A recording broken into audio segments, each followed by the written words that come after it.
அன்பியும் YouTube இல்லந்தோறும் இறைசாட்சி, உள்ளந்தோறும் மகிழ்ச்சி. கடவுளுக்கு உகந்தவர்களாயிருக்க பார்க்கிறோம்.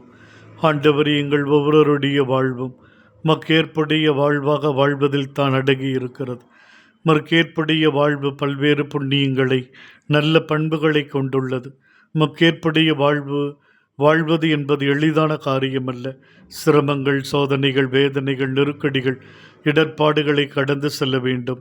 உறுதியான மனநிலை, சோர்ந்து போகாதுள்ளம், சோதனைகளை வெல்லும் பலம், போராடும் குணம் வேண்டும். தாவீது அரசர் தன் சிறு வயது முதல் மக்குவந்தர்வளாக வாழ்ந்து வந்தார். எவ்வளவு ஆழமான விசுவாசம் மீது அவருக்கு இருந்தது! கோலியாத்தின் முன் எவ்வளவு துணிவோடு முது பிரசன்னத்தை அனுபவித்து அவர் பேசுகிறார்.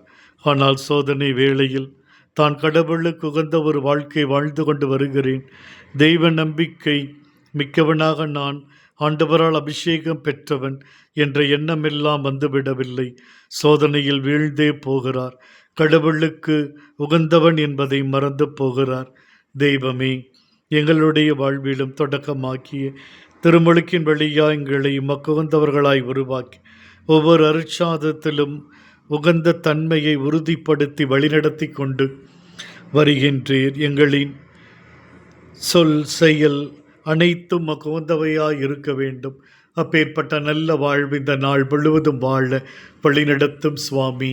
இந்த அன்பியம் யூடியூப் சேனலை நீங்கள் ஷேர் பண்ணுங்க, சப்ஸ்கிரைப் பண்ணுங்க, லைக் பண்ணுங்க. Wish you all the best.